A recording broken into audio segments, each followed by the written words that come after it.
Merci d'avoir choisi la télévision Goma Kivu pour vous informer. Direction au Nord Kivu où la journaliste Nanou Kazakou de la radio UB FM a été atteint par balle au niveau du cou dans la journée de ce mercredi 17 février 2021. Les sources sur place soulignent que Nanou était en pleine couverture du déguerpissement d'une cinquantaine de familles dans une concession se trouvant dans le quartier Kéchéro en commune de Goma. Une altercation entre la population et la police a conduit au tir des balles réelles dont une a atteint notre consoeur Nanou Kazakou de la radio UBFM à Goma qui suit présentement de soins au centre de santé de Kéchéro. De retour à Bukavu, l'hôpital de Panzi vient de recevoir un équipement moderne d'endo-urologie, un don signé la République du Japon. La cérémonie de signature d'un partenariat entre l'hôpital de Panzi et la République japonaise est intervenue ce mercredi 17 février à Panzi où se trouve l'hôpital. Reportage Christian Mokenge. Avec ces matériels d'endotechnologie composés de lasers, néphroscopes et bien d'autres, pour soigner les reins, l'hôpital de Panzi pourra désormais opérer la pathologie du rein et de la vessie sans cicatrice, a affirmé le docteur Nanga Batende, chef de service d'urologie à l'hôpital de Panzi. Cette acquisition va nous permettre en fait d'opérer depuis le rein jusqu'à l'extérieur sans ouvrir. C'est-à-dire que les pathologies du rein, les pathologies des urtères, les pathologies de la vessie, les pathologies de la prostate, les pathologies de l'urètre. Et donc, tout ça, c'est la voie urinaire. Et là, avec cette acquisition, nous serons en mesure d'opérer sans ouvrir la personne. Donc, sans cicatrice. C'est ce que nous allons faire avec ce matériel. C'est le néphroscope qui nous permet d'aller jusqu'au niveau du rein à partir de l'urètre. Et là, il y a des calculs qu'on peut aller broyer au niveau du rein. Okay. Il y a des tumeurs qu'on peut aller... Le docteur Denis Mukwege, responsable de l'hôpital de Panzi, rassure qu'avec cette acquisition, l'hôpital prendra en charge plusieurs maladies qui se font soigner à l'étranger. Il appelle la population de la région des Grands Lacs à s'approprier cette technologie. Pour donner des soins de qualité. Et je pense que si nous avons du matériel de qualité, nous avons des spécialistes investis, engagés pour donner aux concitoyens des soins de qualité. Progressivement, nous allons réduire cette hémorragie puisque c'est une hémorragie financière énorme. Les gens ils vont se faire soigner à l'étranger pour quelque chose qu'ils peuvent payer ici, $100, ils vont payer jusqu'à 1000 ou plus de dollars à l'étranger. Et je crois que c'est un appel que je fais. Il faudrait que nous ayons également le soutien de la population par rapport à ce que nous faisons. Parce que je crois que si on combine ce que nous avons, nous pouvons... Un partenariat entre la République du Japon et l'hôpital de Panzi a été signé.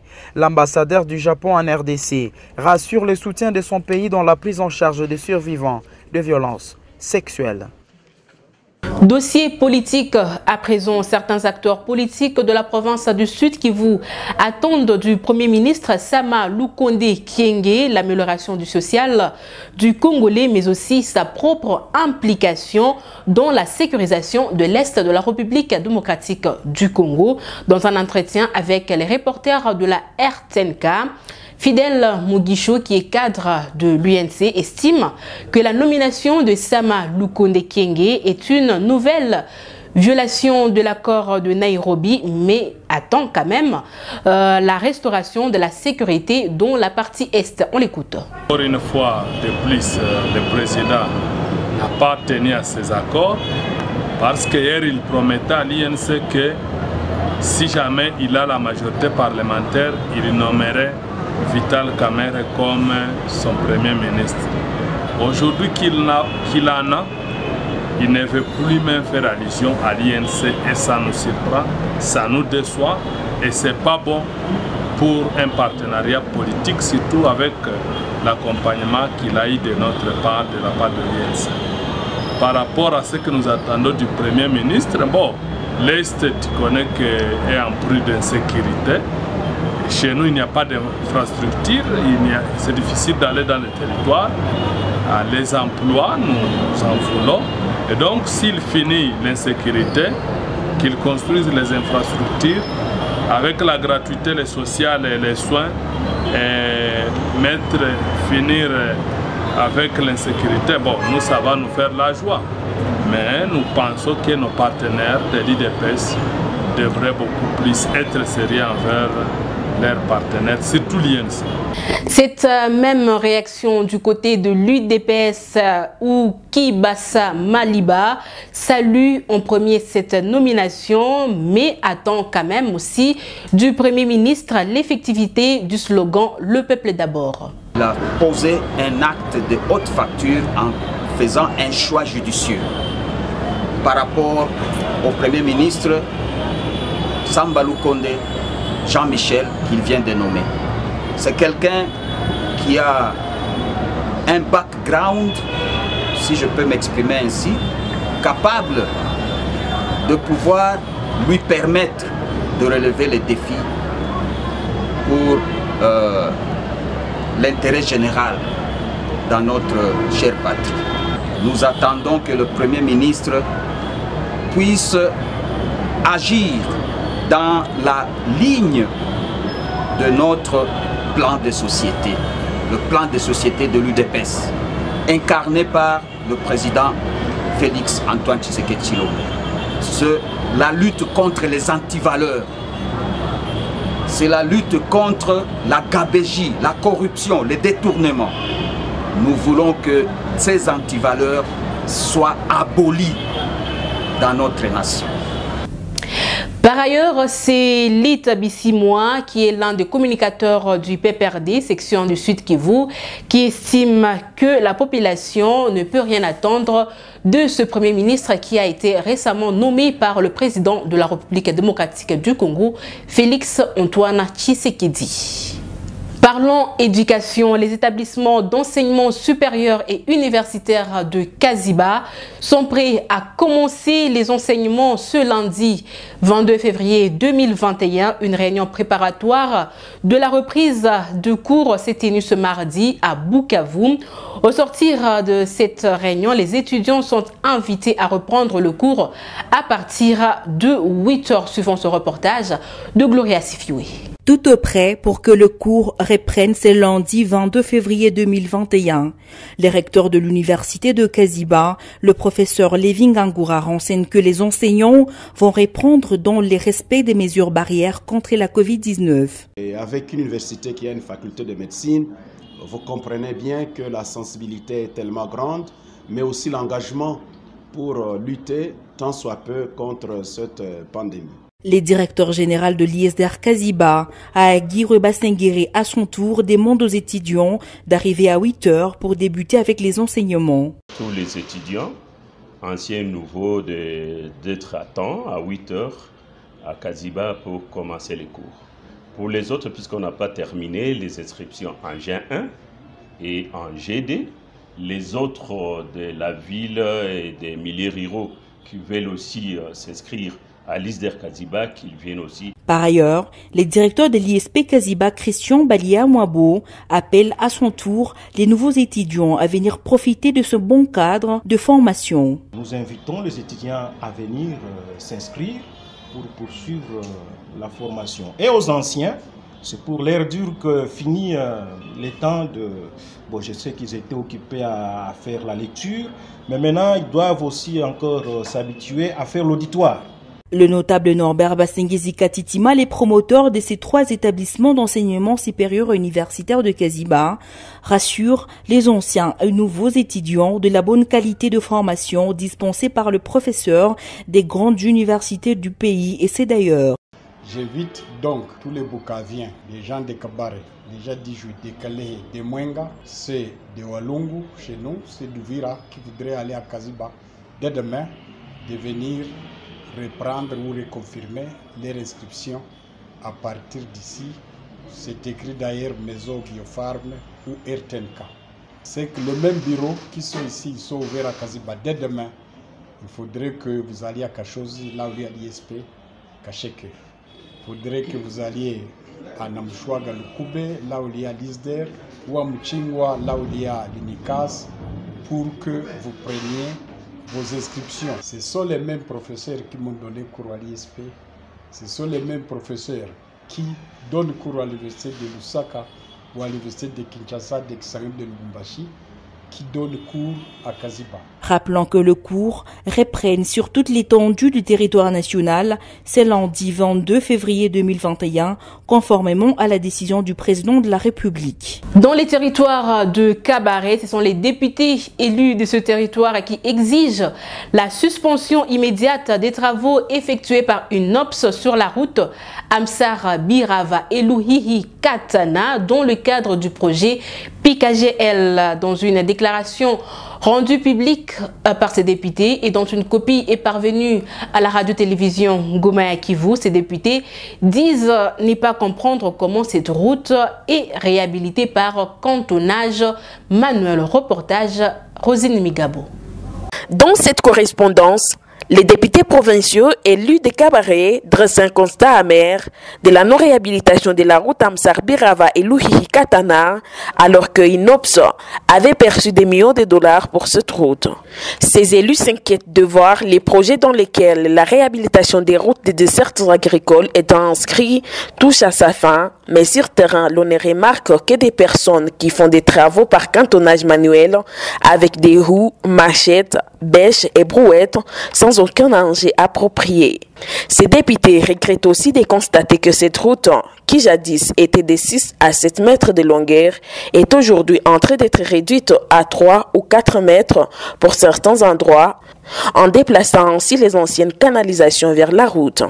Ils demandent une rencontre urgente avec tous les intervenants et bénéficiaires de ces projets en vue de la prise en compte du cahier des charges de la population bénéficiaire avant de poursuivre avec les travaux. Pour rappel, INOPS est un partenaire de mise en œuvre du projet intégré de croissance agricole dans la région des Grands Lacs et en récit un moyen pour la réhabilitation de 540 km de routes de dessert agricole. Et pendant ces temps, c'est la société civile de Kabaré qui alerte sur l'état critique des détenus malades dans la prison centrale de Kabaré. Le président de cette société civile parle de 86 sur 236 détenus dans cette maison carcérale qui souffrent d'une maladie depuis le début de ce mois de février 2021. Reportage. Parmi les maladies qui sévissent dans cette maison carcérale actuellement, la société civile de Kabaré cite les maladies hydriques telles que le parasitose, dermatose et la fièvre typhoïde. Les maladies telles que la pneumonie, petite chirurgie, le paludisme, la malnutrition aiguë sévère et le hernie anguino-strocale. Emmanuel Benguea craint d'enregistrer de cas de mort au sein de cette maison carcérale. La société civile du territoire de Kabaré attire l'attention et lance un appel pressant au gouvernement provincial du Sud Kivu ainsi qu'aux partenaires du ministère de la Santé et les divisions provinciales de la Santé ainsi que celles de la justice de jeter un regard vers la prison centrale de Kabaré parce qu'il y a un problème. Mais aussi, nous montons sur le créneau et nous demandons la lumière sur les montants que Kinshasa a débloqués pour acheter les bois, la nourriture ainsi que les médicaments pour les détenus de la prison centrale de Kabaré. On ne sait pas combien a été utilisé, combien qu'ils ont réussi parce qu'il y a un problème jusqu'à présent. Pourquoi les détenus doivent continuer à vivre des apostolats et pourtant le gouvernement au niveau national débloque les montants tous les trimestres? Contacté à ce sujet, le ministre provincial de la Justice en mission à Kinshasa rejette ces accusations. Jospin Bitafouana indique qu'il n'appartient pas à la société civile d'établir des cas de maladie dans une prison qui a un service médical opérationnel. Néanmoins, le ministre de la Justice reconnaît quelques cas de maladie, dont la population carcérale, qui poursuivent des soins. Bouclons cette édition par la santé. 199 cas de paludisme compliqué ont été enregistrés dans la zone de santé de Lugushwa. Nous sommes en territoire de Mwenga depuis le début du mois de janvier 2021. Cette précision est du ministre provincial de la Santé, Cosmos Bichicha, qui s'est entretenu avec les reporters de la radio-télévision Ngoma ya Kivu sur cette question de ces complets dans cet élément. C'est vrai qu'on a enregistré quelques cas de palud compliqués à Lugushwa, dans le territoire de Mwenga. S'il faut parler des statistiques aujourd'hui, on a enregistré au moins 199 cas de palud compliqués. Et nos services techniques quand même sont à pied d'œuvre, et surtout que c'est plus les enfants de 0 à 5 ans qui sont plus concernés par ce palud compliqué. Et nous sommes à pied d'œuvre. C'est vrai qu'il y a beaucoup de défis et il y a des matériaux que nous allons rapidement expédier à Mwenga, et il y a d'autres matériaux que nous sommes en train de chercher, et là on pourra également faire recours à nos partenaires techniques et financiers qui peuvent nous aider en termes d'équipement, et je crois que dans le prochain jour on aura la maîtrise de la situation. La première source, ce sont les moustiques qui sillonnent un peu partout, et raison pour laquelle nous sommes appelés à assainir un peu l'environnement de chaque maison. Et d'ailleurs, c'est en prévision de ces palus que vous vous souviendrez qu'on a fait la distribution des moustiquaires imprégnés d'insecticides à longue durée pour permettre à tous les enfants, à toute la famille de dormir sous moustiquaires imprégnés, et pour les mettre à l'abri de ces moustiques et pour les mettre à l'abri du palud. C'est dire quand même, on a distribué il n'y a pas longtemps le moustiquaire dans le ménage, et cela dans toute la province du Sud Kivu et même dans les territoires de Mwenga. Et pour l'instant, je demande aux habitants de Mwenga, en tout cas, de dormir sous moustiquaire imprégné d'insecticides à longue durée pour préserver nos enfants, nos familles du palud. Voilà qui boucle cette édition d'information sur la RTNK. Merci à tous de nous avoir suivis. Au revoir.